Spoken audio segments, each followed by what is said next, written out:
जहां से महायुद्ध को लेकर एक बड़ी खबर आ रही है। अमेरिकी राष्ट्रपति डोनाल्ड ट्रंप की मांग को ईरान ने ठुकरा दिया है। न्यूयॉर्क टाइम्स के हवाले से बड़ी खबर सामने आ रही है कि ईरान अब किसी भी कीमत पर अपना संवर्धित यूरेनियम यानी एनरिच्ड यूरेनियम अमेरिका को नहीं सौंपेगा।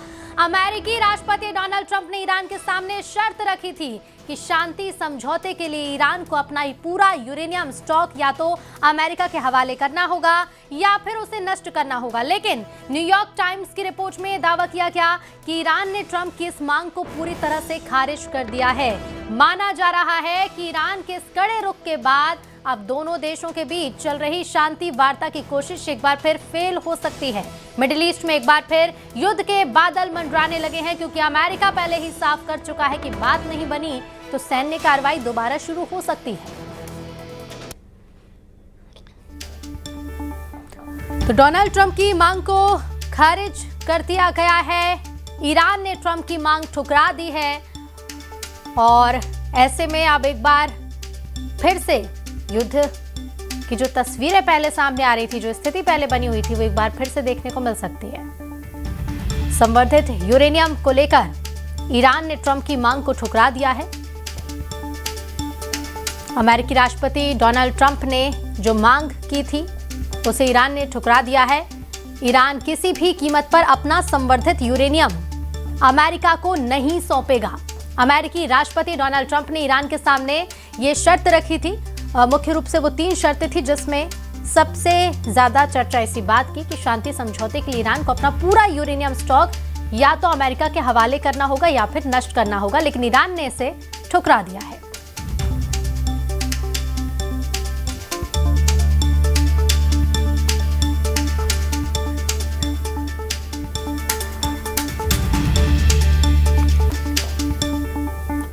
और अमेरिका और ईरान के बीच युद्ध की चिंगारी एक बार फिर से भड़क सकती है। अमेरिका ने ईरान को सबसे बड़ी और सीधी चेतावनी दी है। पेंटागन प्रमुख ने 2 टूक शब्दों में यह साफ कहा है कि अगर अमेरिका के साथ ईरान ने समझौता नहीं किया तो अमेरिका ईरान पर दोबारा सैन्य कार्रवाई शुरू करने के लिए पूरी तरह से तैयार है। पेंटागन प्रमुख ने साफ कहा कि अमेरिका के पास हथियारों और संसाधनों की कोई कमी नहीं है। वो वैश्विक स्तर पर किसी भी चुनौती से निपटने की पूरी क्षमता रखता है।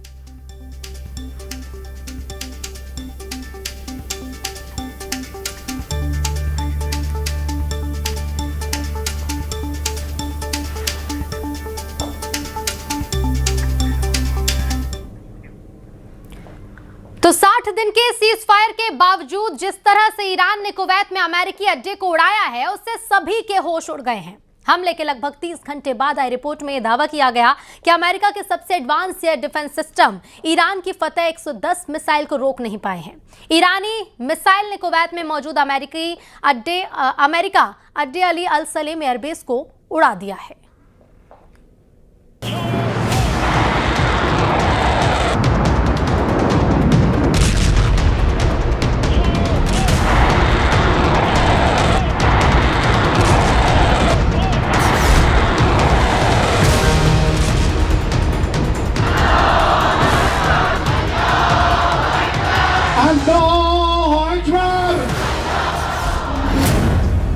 कुवैत में ईरानी हमले का खुलासा, अमेरिकी सेना को भारी नुकसान।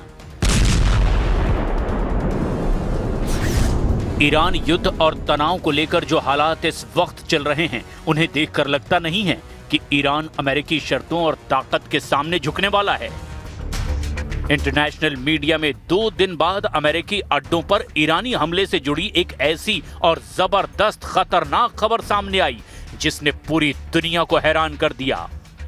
अमेरिकी मीडिया ने दावा किया कि ईरान ने 27 और 28 मई को आधी रात में कुवैत में मौजूद अमेरिका के बहुत बड़े सैन्य अड्डे पर भीषण हवाई हमला किया है। अमेरिकी, अरब, इजरायली मीडिया में दावा किया गया कि ईरान ने अपने पश्चिमी इलाके के एक गुप्त मिसाइल अड्डे से फतह 110 बैलिस्टिक मिसाइल से हमला कर दिया। इस रिपोर्ट की फुल डिटेल हम आपको बताने वाले हैं और साथ ही हम आपको ये भी बताएंगे कि ईरान पर हमला करने और ना करने को लेकर के 2 घंटे तक ट्रंप ने जो मीटिंग की थी उसकी डिटेल क्यों नहीं दी जा रही है। दावा तो यहां तक किया जा रहा है कि अब ईरानी जनता भी अमेरिका के खिलाफ तेहरान की सड़कों पर उतर चुकी है।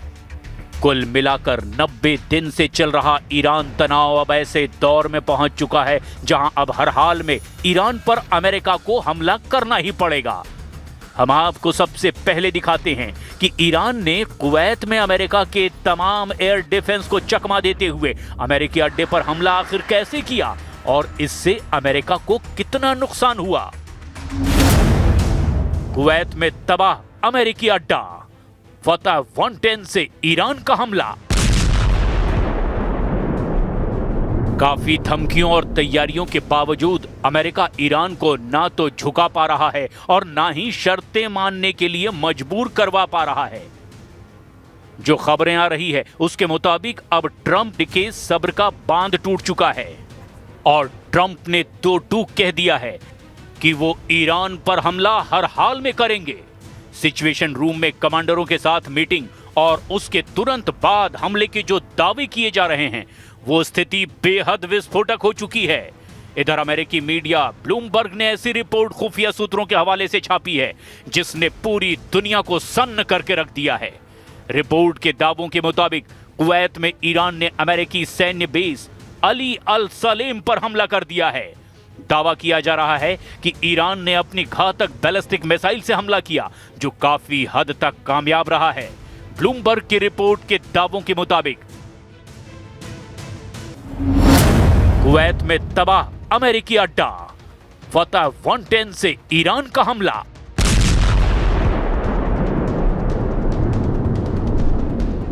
ईरान ने अमेरिकी सैन्य बेस पर ताजा और बड़ा हमला किया है।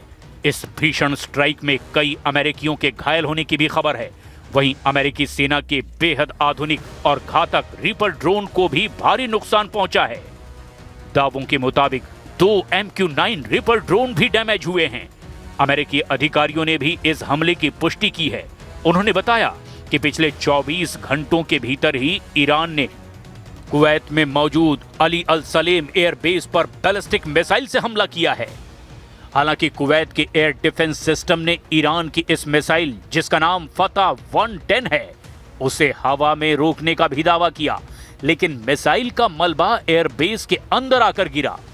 मलबा गिरने से अमेरिकी अड्डे को भारी नुकसान पहुंचा है।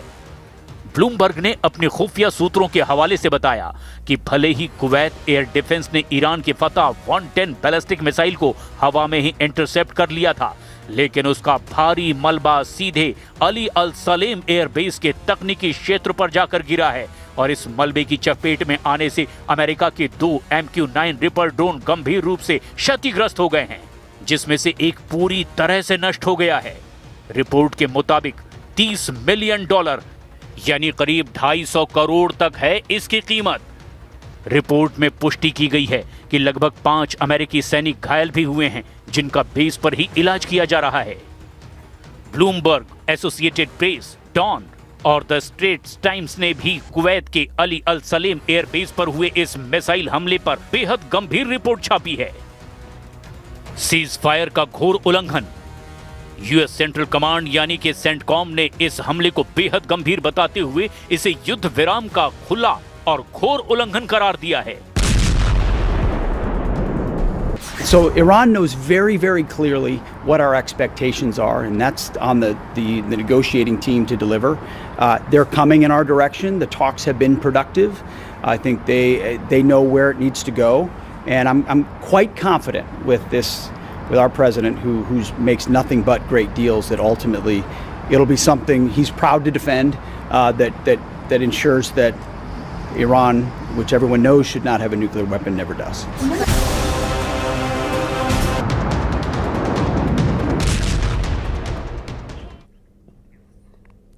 इधर मध्य प्रदेश के राजगढ़ जिले से पानी की भारी किल्लत और जनता